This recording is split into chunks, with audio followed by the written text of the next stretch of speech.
A God in Every Stone is her 6th novel, and there's an acclaimed backlist. She was born in Pakistan, Karachi, began writing as a student in America.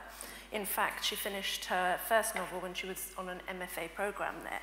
In the City by the Sea was published in 1998. Her second came 2 years later. By the time she published her third, Cartography, she'd been shortlisted for lots of awards. Her fourth was Broken Verses, and her fifth, Burnt Shadows, which was shortlisted for the Orange Prize and translated into many, many languages. On top of that, last year, she was listed among Granta's 20 best British writers under the age of 40. A God in Every Stone is set in 1914, just before the onset of war. It goes forward, but also backwards, way backwards, to the ancient world, 5th century BC, Persian and Ottoman empires. There's a series of narrative voices. One is that of Vivian Rose Spencer. She's an unmarried British woman, young, with a passion for ancient history. She works in a military hospital in Britain and then takes off to the Imperial India then, Peshawar now. And she's going for an archaeological dig. And other voices, amongst them are 2 brothers from Peshawar, Qayyum and Najib. One's fought in Flanders, or will fight in Flanders at that point, and the other, Najib, like Vivian, develops a love of archaeology. What was this book, your 6th novel, going to be about for you? The starting point was, it was going to be about Peshawar. You know, it was the city itself that was the starting point. Because I first started to think about it in 2009, which was when Burnt Shadows came out, and I was in Karachi, which is where the book came out first. And I would go on these TV talk shows, and I would talk about Karachi, and then the next person on would be talking about political events. And at this point, in 2009, the Taliban were in control of part of the country, and there were bombs literally every day for a period of time in the city of Peshawar.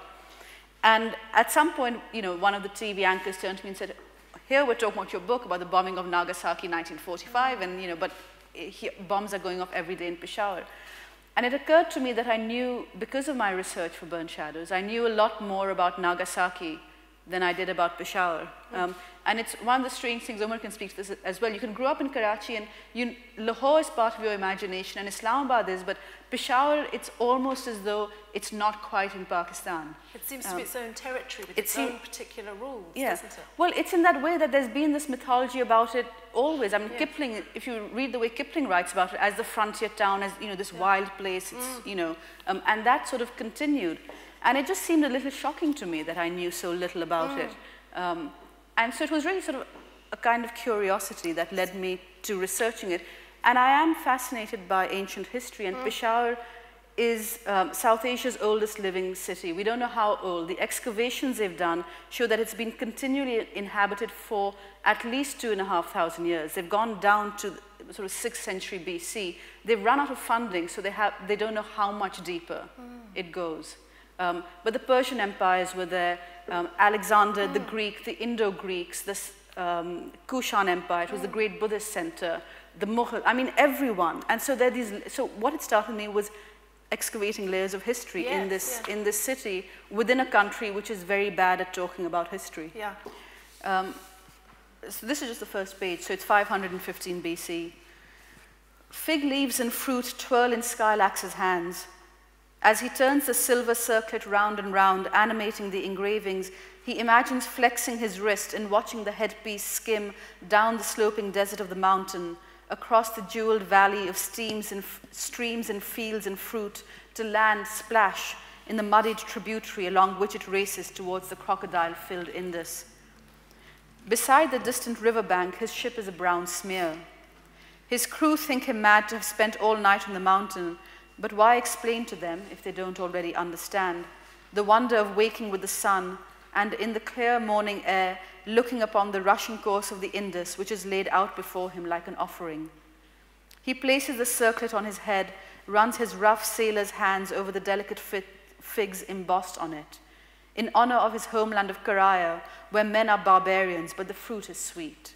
So the Persians say, and yet here he is, one of the barbarian men entrusted to lead the most daring of missions in the empire. No man has ever navigated the mighty Indus. No man has ever attempted it, not even Odysseus. A flock of white birds swarms around his ship. No, it's the sails. His crew has worked all night to surprise him with this gift. The ship is ready. The sails catch the wind and billow towards him. He whistles sharply and his horse, tethered further down the mountain, responds. Skylax runs towards the noise. The distance between him and the ship suddenly enormous. Today it begins. Today they set sail from the city of Caspaterus, edge of Darius' empire, edge of the known world. Caspaterus, the doorway to glory. And Caspaterus, no surprises, is Peshawar. Probably. And that's setting up the key archaeological sort of mystery story on which all the plots hinge. Yeah.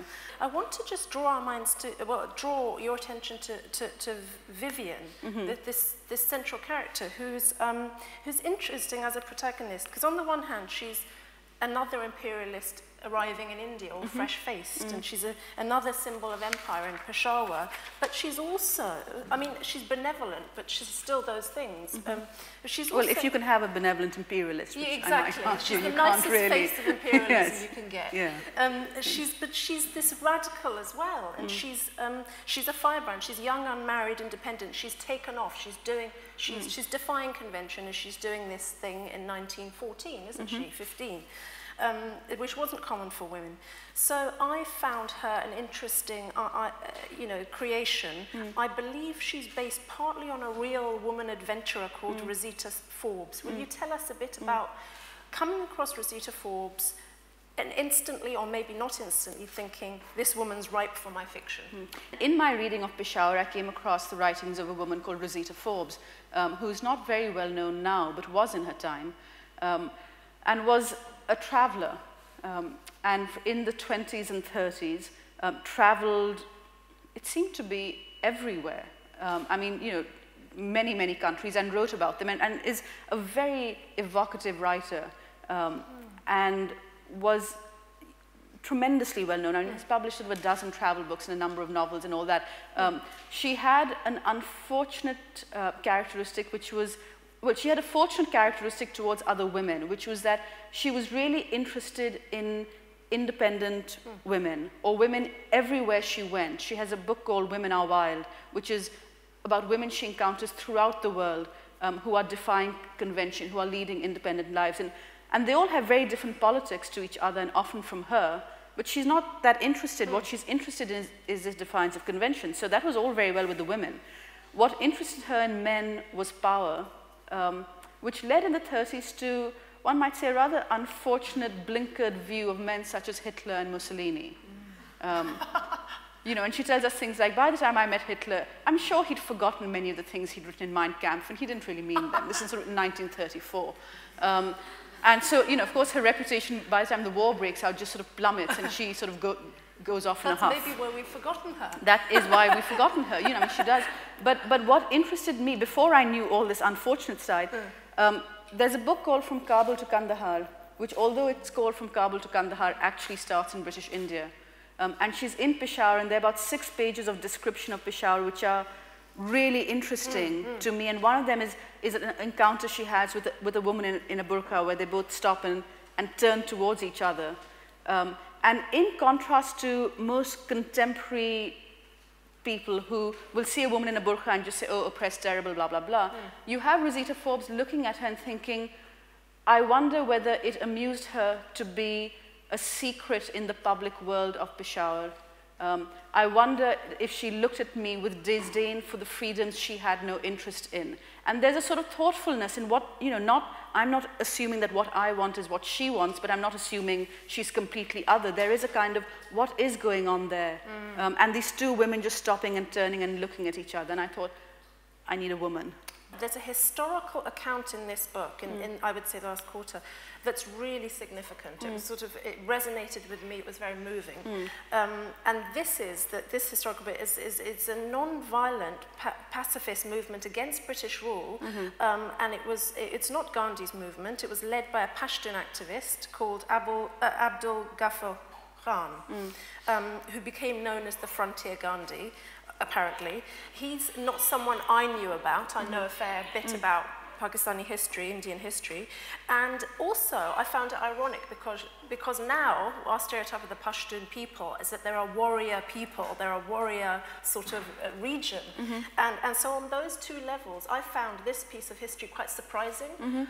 About, I suppose, 10 or 15 years ago, I read a book called The Pathan Unarmed by a historian called Muklika Banerjee, which was about Ghaffar Khan and this non-violent movement, which he devised by combining elements of Pashtunwali, the Pashtun code, and Islam. And it was what made it so distinct from Gandhi is that he recognized that to speak to the Pashtuns about it, you speak in their cultural terms and show how you can develop a theory of non-violence out of the Pashtun code and out of Islam.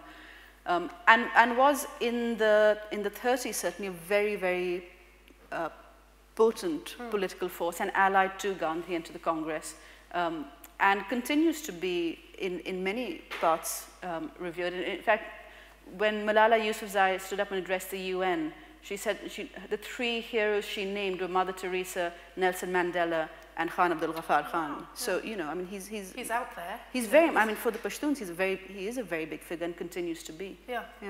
So also in the last of the book, there's a protest. There's a sort of protest that I, again, knew nothing about. We know about the 1857 rebellions. We have key rebellions. This is one protest, stroke rebellion, stroke massacre that I hadn't known of. So this was in April 1930. It was the launch of the non-cooperation movement. So Gandhi launched it, and you know it was launched by all the Congress parties in different cities and their allies. And there was a totally peaceful demonstration, but it was again, and they were happening all over British India.